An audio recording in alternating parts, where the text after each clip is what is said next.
ఐక్యత కాపాడండి బాలరాజు నుంచి మాకు బాలరాజు హరిల నుంచి కాపాడండి కాపాడండి బాలరాజు హరిల నుంచి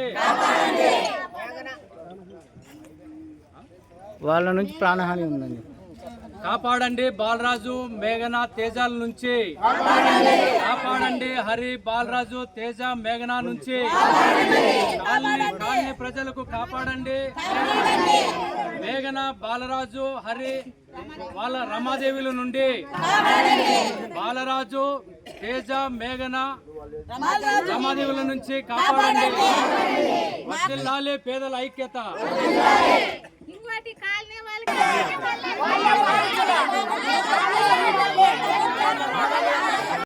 మీడియా మిత్రులకు నమస్కారములు. నా పేరు సాకే బాలపెద్దన్న. నేను రాష్ట్ర ఎస్సీ ఎస్టీ రైట్స్ ఫోరము అధ్యక్షుణ్ణి. నిన్నటి రోజు మరి అనంతపురం చెందినటువంటి రిటైర్ ఎస్ఐ పద్మనాభం నా పైన అసత్య ఆరోపణలు మరి అభూత కల్పనగా నా పైన చిత్రీకరించి మాట్లాడడం జరిగింది. ముందుగా ఒక మాట మీడియా సోదరులకు, నేను గత 30 సంవత్సరాల నుంచి పేద ప్రజల కోసము కమ్యూనిస్ట్ పార్టీ ఉద్యమాల్లో నేను పనిచేశాను. నిజాయితీగా SC ST vigilance monitoring committee మెంబర్గా గత 4 సంవత్సరాలుగా నేను విశేష సేవలు చేశాను. జిల్లా ఉత్తమ సేవా అవార్డు కూడా నాకు జిల్లా కలెక్టర్ చేతుల మీదుగా కూడా రావడం జరిగింది. జిల్లాలో పోలీస్ డిపార్ట్మెంట్తో నేను అనేక సమస్యలపైన కూడా నేను పేద ప్రజలకు న్యాయం చేయించడం జరిగింది. మరి అందులో భాగంగానే నేను ఈరోజు మీడియా ముందుకు వచ్చి నా పైన జరిగినటువంటి అసత్య ప్రచారము మా పైన కూడా నేను మీడియా ద్వారా ఖండిస్తూ ఉన్నా. ముఖ్యంగా ఈ రిటైరు పద్మనాభం ఎస్ఐ ఆయన దాదాపు అనంతపూరు జిల్లా కోర్టులో 8 కేసులు నడుస్తూ ఉన్నాయి. ఈ 8 కేసులు కూడా అతను ఉద్దేశపూర్వకంగా మరి ఈ ఆస్తి తగాదాలకు సంబంధించి మరి ఆయన కేసులు కూడా అక్రమంగా కూడా వేయడం జరిగింది. మరి మొదటిగా చెప్పాలంటే అతను నా పైన 3 ఆరోపణలు చేశాడు. ఈ 3 ఆరోపణలు ఆయన మాటా తీరులో ఎకరా 56 సెంట్లు బాలపెద్దన్న తీసేసుకున్నాడు, తర్వాత మరి కేసులకని చెప్పి డబ్బులు తిన్నాడు, లక్షలు అని చెప్పేసి చెప్తున్నాడు. అది అవాస్తవం. అది రియల్గా అతను నా దగ్గరికి ఒక పని పైన వచ్చాడు.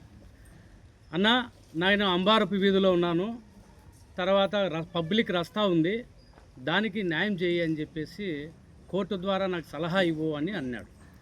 మరి దానికి సంబంధించి కోర్టు ద్వారా సలహాకు సంబంధించి మరి ఆ కేసుకు సంబంధించి మరి పబ్లిక్ రస్తా డబ్ల్యూపీ నెంబరు 75-50-83 2024లో హైకోర్టులో నేనే దగ్గరుండి ఫైల్ చేయించడం జరిగింది. ఇది ప్రజోపకారమైనటువంటి సమస్య కాబట్టి నేను అంతటి వరకే నేను రెస్పాండ్ అయినాను. దానికి సంబంధించి వివరాలు అంతటితోనే అతనితో సంబంధాలు తెంపుకున్నా. మరి ఈ పద్మనాభం నా పైన ఆరోపణ చేసేదాన్ని బట్టి చూస్తే అనంతపురం రూరల్ పోలీస్ స్టేషన్లో ఇతను ఒక అనంతపురానికి చెందినటువంటి బత్యాల శివకుమార్, తర్వాత బత్యాల హేమలత అని చెప్పేసి వాళ్ళ రియల్ దాదాపు 2 ఎకరాల 3 సెంట్ల స్థలము సోములదొడ్లో ఉంది. సోములదొడ్లో ఉంటే అతను 10 లక్షల రూపాయలు తనకు అవసరం నిమిత్తము పద్మనాభంతో తీసుకున్నాడు. తీసుకున్న తర్వాత తిరిగి పాపం 10 లక్షల రూపాయలు బ్యాంకు ద్వారా ట్రాన్స్ఫర్ చేశాడు. తన పత్రాలన్నీ కూడా విడిపించుకున్నాడు.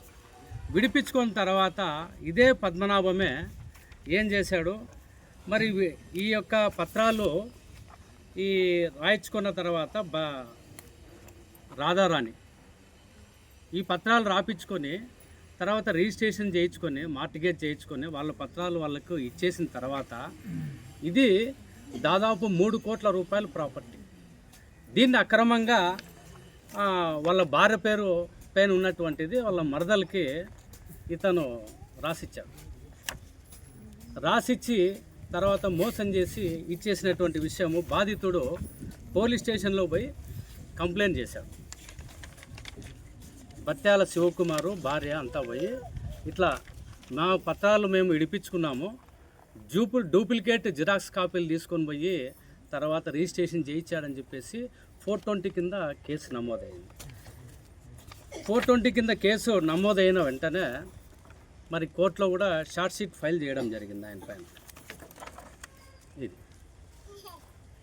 ఇది ఈ రకమైనటువంటి ఇదిలో ఇతను పక్కాగా చీటరు.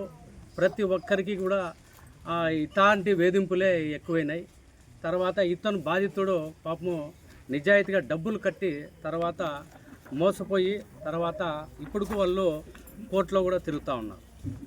మరి ఈ రిటైర్ ఎస్ఐ పద్మనాభం అరాచకాలు చాలా ఎక్కువ. తర్వాత 1 టౌన్ పోలీస్ స్టేషన్లో అతని పైన ఎఫ్ఐఆర్ నమోదైంది. అదేవిధంగా రెండవ విషయం, ఈ 2022లో పాపము డబ్బులు కట్టాడు బత్యాల హేమలత. కట్టిన తర్వాత ఇతను 2023లో రిజిస్ట్రేషన్ చేయించేస్తాడు మార్టిగేజ్, సేమ్ 10 లక్షలకే. మరి డబ్బులు ఇచ్చినది ఏ రకంగా పోవాలా? తర్వాత బాధితులు మాకు చెప్పుకొని గోడుగా వినిపించారు. అదేవిధంగా ఇది డాక్యుమెంట్, అక్రమ రిజిస్ట్రేషన్ పొందినటువంటి డాక్యుమెంట్. ఇది అసలైనటువంటి ముద్దాయి పద్మనాభం, ఈ పేరు గల మనిషి, భార్య భర్త. ఒకరి ఆస్తులు 2 ఎకరాల 3 సెంట్లు దాదాపు 3 కోట్లు విలువ చేశాయి. ఇతను అక్రమంగా రిజిస్ట్రేషన్ చేయించాడు. ఇది చీటింగ్ కేసు అయింది అతని పైన రూరల్ పోలీస్ స్టేషన్లో 420 కింద. మరి అదేవిధంగా బాలపెద్దన్న ఎకరా 50 సెంట్లు మరి తీసేసుకున్నాడని చెప్పేసి వేగంగా మాట్లాడాడు. నిజంగా దాంట్లో వాస్తవం ఉందా అని నేను ఈ సందర్భంగా ప్రశ్నిస్తూ ఉన్నాను. నిజానికి మేము సోషల్ వర్కర్గా పనిచేస్తున్నాం తప్ప ఇట్లా భూ కబ్జాలు కానీ ఇతర పద్ధతుల్లో కూడా ఆస్తులు ఆక్రమించుకోవడము ఇట్లాంటి నైజం నేను ఎప్పుడు కూడా పాల్పడలే.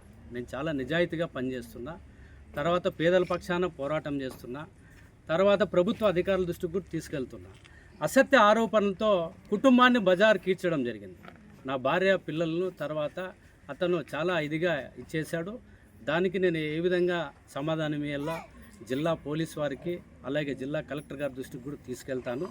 అదేవిధంగా మరి అతని కుటుంబానికి సంబంధించినటువంటి ఎకరా 56 సెంట్లు భూమి దాదాపు ఎకరా 56 సెంట్లకు సంబంధించినటువంటి 10 మంది వారసులు ఉన్నారు. 10 మంది.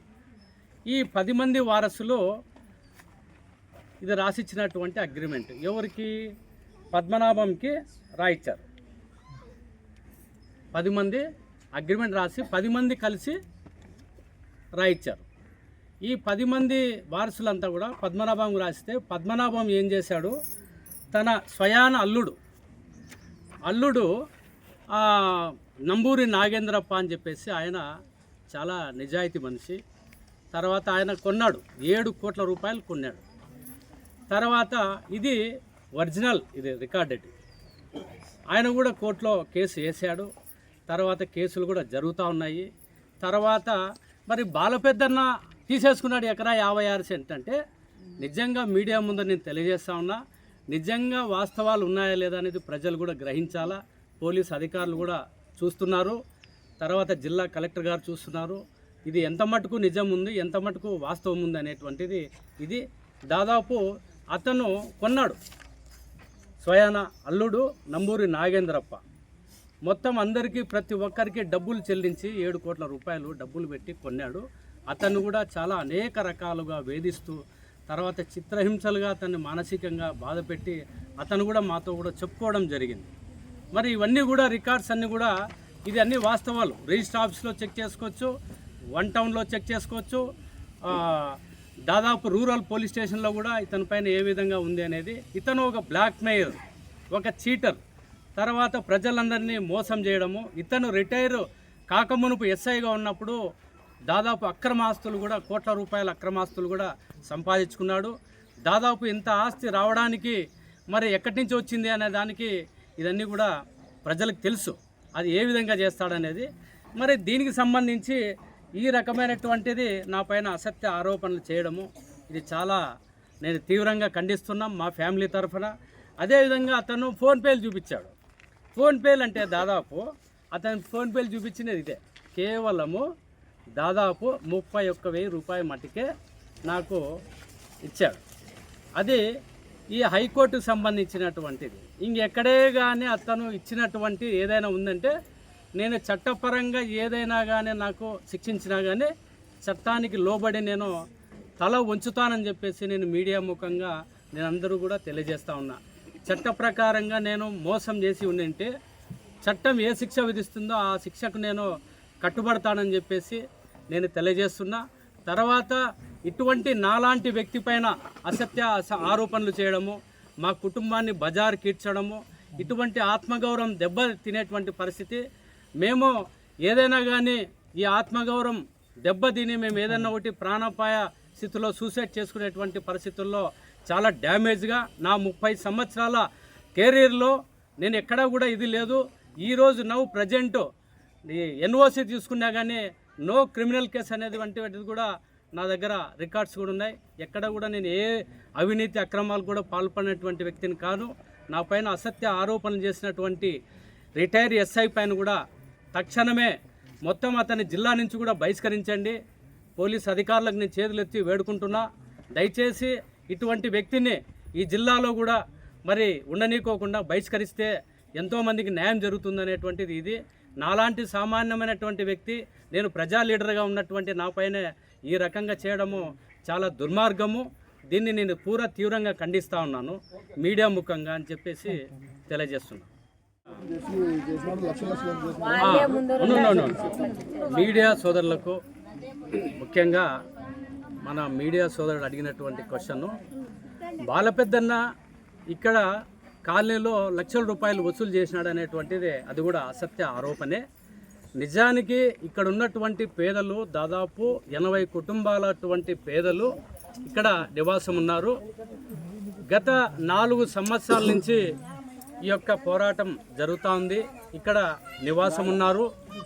తర్వాత గతంలో కూడా రెవెన్యూ డిపార్ట్మెంట్ వారు, అలాగే రెవెన్యూ డివిజనల్ ఆఫీసర్ వారు, జిల్లా కలెక్టర్ వారు మరి ఒక ప్రత్యేకమైనటువంటి నివేదిక కూడా ఇవ్వడం జరిగింది.